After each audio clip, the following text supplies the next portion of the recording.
Welcome to Season Chasers. I'm Rob Freeman. Those that love nature and outdoor sports spend a lot of quality time looking for adventure throughout the year. The more you study, the more you learn about the peak seasons in nature. It's fun to know when it's best to go fishing or hunting, when it's time to pick blueberries, wild mushrooms, or native pecans. Sometimes the peak season is close to home, right in your own backyard, or it could be miles away near the mountains and the sea. Either way, this program will chase the seasons where the action is hot. The season is spring. We're starting out today in the kitchen to wrap up a couple of wintertime fishing trips. We're going to show you today how to prepare some sawguy. Now, I've never caught a sawguy before, but I'm going to show you some, and we're going to fix some up today in the kitchen, today on Season Chaser. You may have heard me talk about the CIC Power Box. It's the truck-mounted toolbox that generates and stores electricity as you drive your pickup truck. Well, we've got a shiny new one and a brand new GMC four-wheel drive pickup truck on the showroom floor at Moley Automotive in Frontenac. Stop by this week and talk to the showroom staff about how PowerBox can benefit your pickup truck or any truck on the lot at Moley Automotive. On today's show, you're going to get to see a lot of kids enjoying the great outdoors and a couple of brothers from Missouri who do a real good job catching rainbow trout over at the Trout Pit as we study, learn, and share the great outdoors. Thanks for coming along today on Season Chaser. Excited about some new hunting ground in Cherokee County, Kansas. I've leased some property that's at the end of a dead-end road, and it's some really nice creek bottom land with some woods and some open areas too that's just crawling with turkey and deer. And we've had the game cam set up for a few days already. And here's an example of some of the critters that have been visiting our feeding spot here. During the youth season, we had some kids come out with their dads to get their very first tom turkeys. And we're going to introduce you to both of them later today and show you the birds that they took off of this very property. But if you're interested in looking for a place that's well managed and well maintained, it's got a lot of wildlife on it, give me a call at the number on your screen, and we'll get you on the list of people to hunt out here for deer and turkey in Cherokee County, Kansas during the wild seasons out here in the woods. Come join us, won't you? And what brought you up to Kansas today?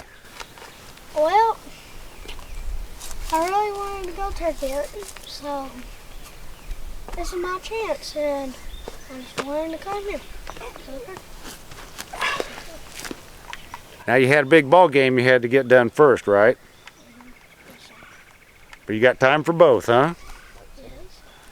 Tell us how your turkey hunt went. Well, we was in the blind. No turkeys got there, so we got out of the blind, went in the forest, saw some jakes and some hens walking, and my dad kept on calling until two gobblers came up. One got closer than the other, got in a little blank spot, and I aimed up there, and aimed at the neck of it, and a bead went right here through his head. So I'm down here. So what were you thinking while all this is going on? I was like, that was awesome. Man. So you think you want to do this turkey hunt again sometime? I do it every day. All right, well, tell me what your bird ended up looking like. What? 9-inch beard and 3/4-inch spur. And I'd say he was probably at least 22 pounds anyway. Good bird. I'm 7 years old, and I've been on several. This is his first bird though. Yeah. One, I just shot feathers off of a turkey, and then my dad ended up killing him. So this is the best one you ever got, right? Yes, sir. Well, congratulations. That's a good You know, I was 40-some years old before I got my first turkey, so you got a lot of turkeys to kill. Ahead of you, buddy. Good going. We appreciate you, Rob. All right, You well, always come through for us. Have a nice day. so you got some stories to tell at school tomorrow? Big stories. Well, you got the proof, though, don't you? Are you going to take that beard to school? No. And my teachers don't care. Well, now you can take the pictures and take the beard in there. Just don't take your shotgun to school. I will not. That's against the rules these days. So put that up the case. But you got a good story to tell, and congratulations, guys, and good job on getting a fine bird. All right, you guys came up to Kansas here, and what are you taking home with you today? Taking home longbeard, ain't it? Now tell me, what were you thinking about the other morning in the dark when we met up, when you came over here? You think they're worth the drive coming up all night? Yeah. What'd you guys get to see when you're out here hunting? Seen several birds. Seen 4 or 5 longbeards so far. 7 or 8 jake. Reassured when the turkey was gobbling we got out yesterday morning. We were hiking in there in the dark, and they were making a lot of noise, weren't they? They were gobbling. Probably heard 75 or 100 gobbles before we got to where we were going to hunt. Well, what was the circumstances on you guys getting this one? We roosted him yesterday. And we had to wait on him to get through his hen. Called him in across the field too. Another one with him and 4 or 5 jakes, something like that. You didn't have any trouble picking this one out now, did you? And what'd you get him with?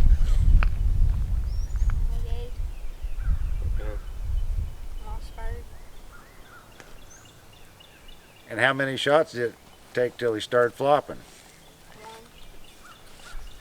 Don't mention that one yesterday. You mean you got a practice shot yesterday? Well, I'm glad you got to see some action, and I wondered if you had your doubts after driving all night if it was worth it.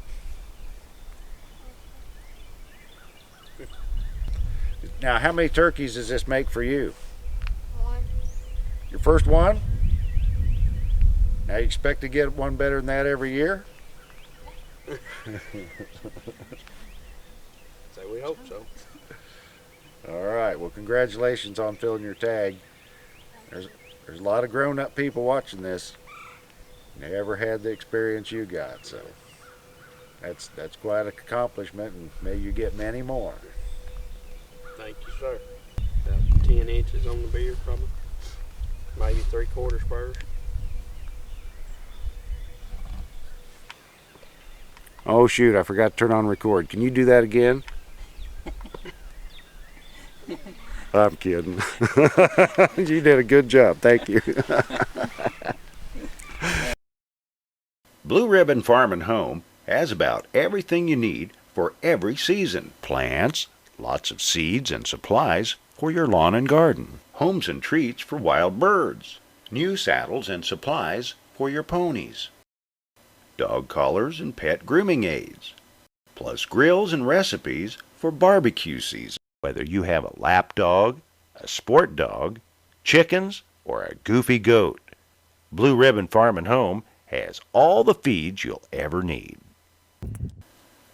Blue Ribbon Farm and Home, rated outstanding by the Goofy Goat.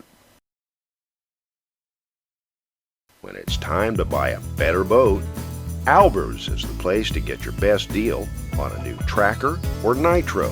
Albers Marine, Arma, Kansas. Trade up to a new Tracker, ready for the lake, powered by Mercury Outboards. Albers Marine, Arma, Kansas. Your ticket to the great outdoors is Tracker from Albers Marine. Albers Marine, Arma, Arma, Kansas. Your tracker and nitro boats dealer, North Highway 69, Arma, Kansas. The season is officially winter. It's actually St. Patrick's Day, and first day of spring is just a couple days away, but we've been celebrating early, not so much the St. Patrick's Day variety, but been celebrating a little bit of springtime, and we've got some crappie to show for it.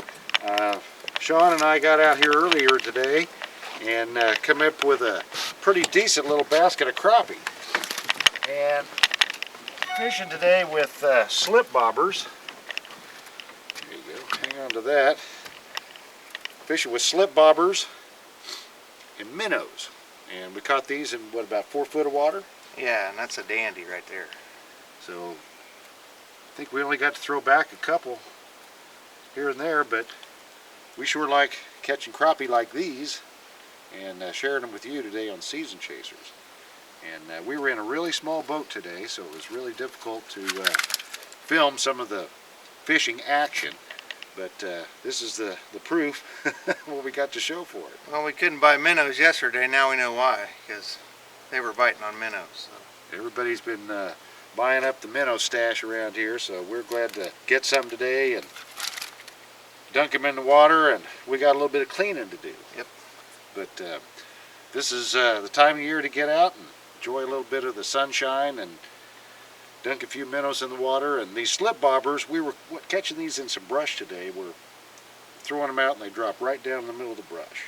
Yeah, which is a technique that I haven't ever used, which is very, very effective. It's a good technique and good for brush. Find the right depth and you're catching them every cast. So.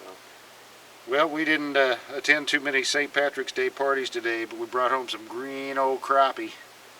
And I think that's better than 4-leaf clover, if you ask me. Yep, it's been a good day. Jayhawks won and everything else, so. Rock Chalk Jayhawk, for sure. We're enjoying March, and this is the crappie madness that we're glad to be a part of today. And thanks for joining us on Season Chasers. The season is officially wintertime, but I think we got an early spring going on this year, and Jason and I took this opportunity to get out on kind of a windy day and try to catch a few fish at a different place. And we're at a city lake over in eastern Kansas, and didn't catch a lot of fish today. We caught some small bass that needed to be thrown back, but whenever you catch a crappie like this, it's cause to celebrate. And that's a nice sized crappie about wherever you go, and we're really glad to bring this one in. Got him on a minnow and using slip bobbers, and it's kind of hard to demonstrate that today in the wind, but here's what it produced, and that's a nice crappie. Now the other thing that this lake holds is the very first sauger I ever caught, and I caught 2 of these today. There's some really strange looking fish. They're kind of like a walleye, and got big spines on the top and these real sharp gill plates on the side, a lot of teeth on them. And we caught these today on a 2-inch chartreuse grub with a little bit of a worm kicker on it. So we got saugers, we got one really nice crappie, and we threw our bass back today.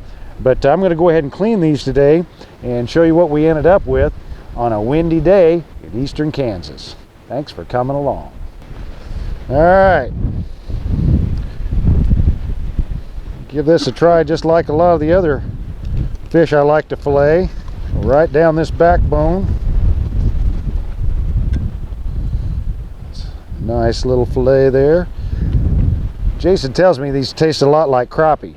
Nice white meat to them here too, looks like.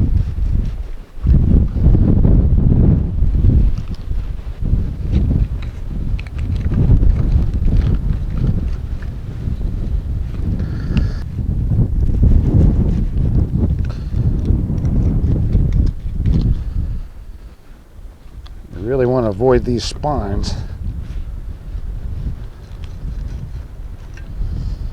Yeah, that's a better one.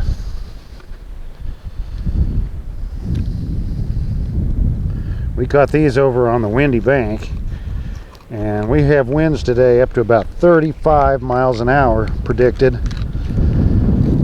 and it was all we could do to stay in the boat, let alone film this type of stuff. Most of that. Now this big old crappie. Oh darn. I can smell this cooking already.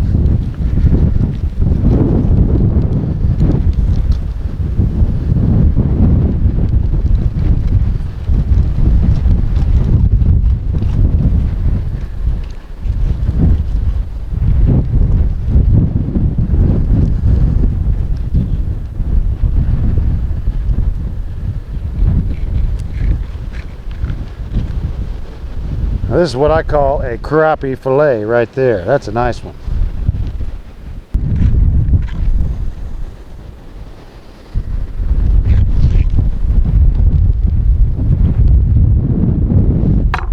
All right, this will get us home, but that's a nice little batch of meat here for 3 fish.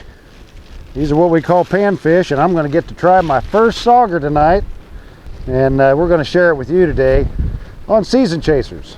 Thanks for coming along.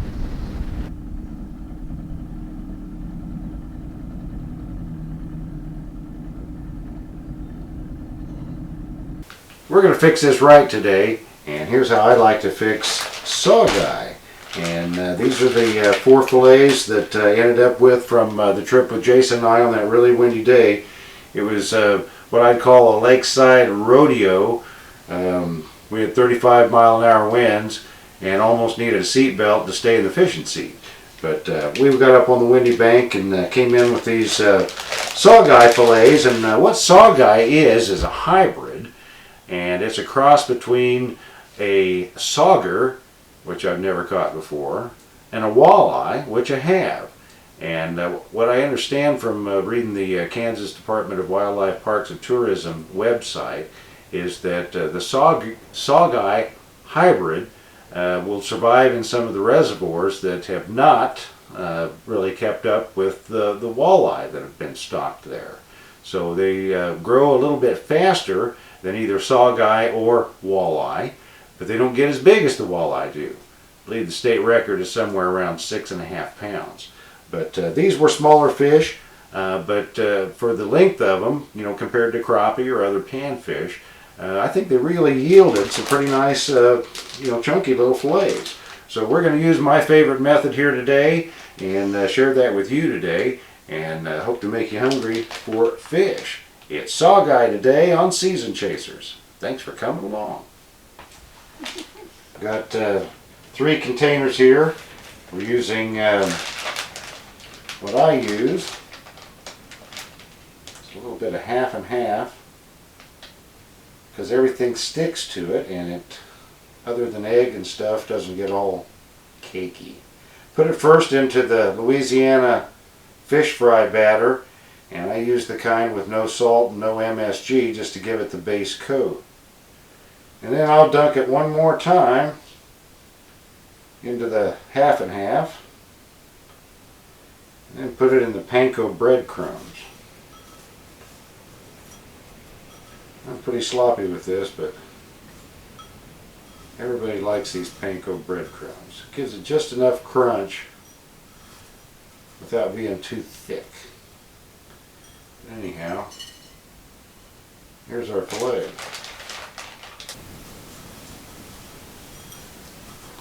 Now, if my grandson Evan was here today, he'd be singing while he'd do this. But I won't make you listen to that. I'll just try to make you hungry with fish fillets. Okay, these are ready for the next step in the process, and that's when we're going to heat up some peanut oil to about 375, almost 400 degrees, and do a little fish fry. And these guys right here are going to be the guest of honor.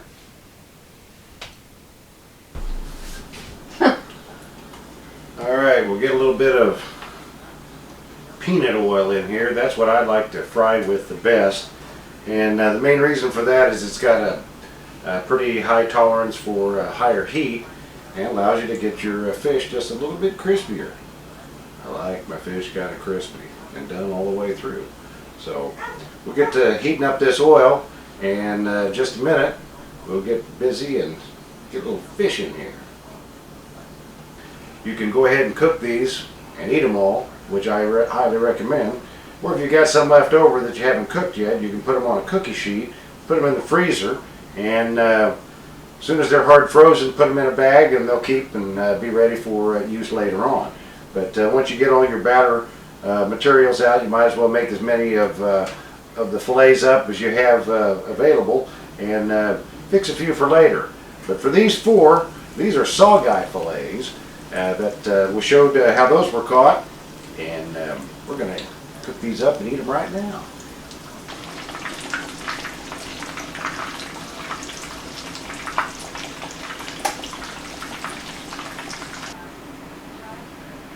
Anybody else like some sawguy sticks? Woo woo! We're going to give it a try right now. This is what you get to show for a good day of fishing, and maybe more. Well, on both of today's fishing outings, you heard me mention something about slip bobbers. Well, I'm going to go ahead and let you in on a secret that I just learned recently. Now, the very first kind of fishing I did was probably off of a dock with my dad, and a little piece of worm, and a bobber that probably looks something like this. And that's the standard float that about everybody started out with.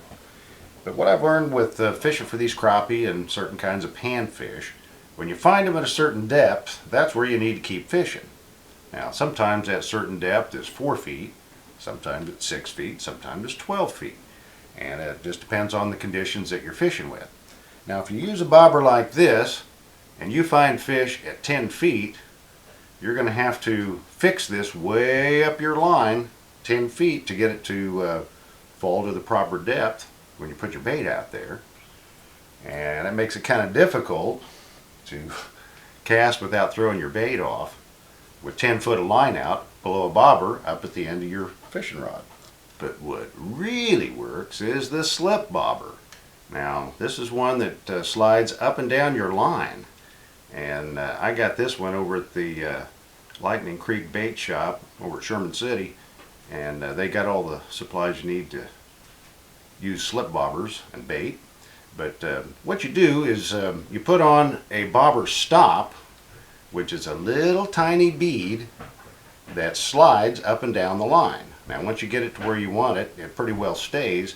But it's got a little bit of resistance on there, so you can set it to where you can cast like this with your bait and bobber together with just a little bit of line out. And in the windy weather, you're better off casting with this much line out than 10 feet or 8 feet of line below a fixed bobber. So anyhow, you throw this one out and it goes right to where you want it, and then your bait slides down through the bobber up to the bobber stop. The bobber will go up like this, and you've got it at exactly the depth that you want to be fishing. And when you're fishing with crappie, if you catch one, I guarantee there's more than one down there. And whether you're using live bait like minnows, shiners, or something like that, or even worms, getting them at the proper depth is what's going to get you the most bites. And the slip bobber is a real good way to go. You can vary the depth, set it right where you want it, maybe catch a whole lot of fish. I've been using this down at the Trout Pit in southeast Kansas, and using it for trout and whatever's in that pit. It's a real big one. I've been friends with Trenton for quite a while, and was down at the Trout Pit one day and ran into him and his brother Trevor, who've been really hauling some big trout out of the Trout Pit. And in just a few minutes, you're going to get to meet both of them and see why they call them the Trout Killers. Trenton and Trevor coming up next on Season Chasers. Come to Moley Automotive in Frontenac. Right now on the showroom floor, you can own a top-of-the-line GMC truck equipped with the Powerbox Toolbox unit. It's the green way to generate and store your own electricity as you drive. This unit is very safe. It's all battery capability inside, and your vehicle itself will recharge the system as you go. Powerbox is better than a generator. No fumes, no extra fuel, and no noise. Tell the showroom staff you want to see the Powerbox from TV and get a special deal on a power box that fits every truck on the lot. Your source for the truck-mounted power box is Moley Automotive in Frontenac. Well, we're down here at the Trout Pit today, and it's one of the first warm days we've had, even though the season is wintertime. All right, and you guys have been coming down here quite a lot, and it's fun to do a little fishing, but it's really fun to do a little catching. And show us what you hauled in today. Rainbow. And on lunker size. Now that's what I'm talking about. A handful. Now you weren't fishing with corn today like we were, right? I was using a copper jaw nymph. And you landed him on a fly rod. Yep. What weight fly? It's a 5 weight. Well, now you catch them out here like that all the time? Sometimes, yeah. Now, I was out here today because I saw the one he caught on Wednesday. Yeah. I know you catch them like that all. Oh yeah. And the big yellow, golden ones too. Mm-hmm. Yeah. Any advice you'd like to give everybody? Just come out and have fun. Just enjoy it. Be patient. Yep. Be patient. So now the deal is in Kansas, you got to have the trout stamp, and it's $15. But I'd say you got your money's worth today. Oh, yeah. Yes, sir. Yeah, you did. About every outing. Yeah. The limit here is 5, and now if you catch 4 more like that, you're going to have trouble getting a ride out here next time, huh? Yeah.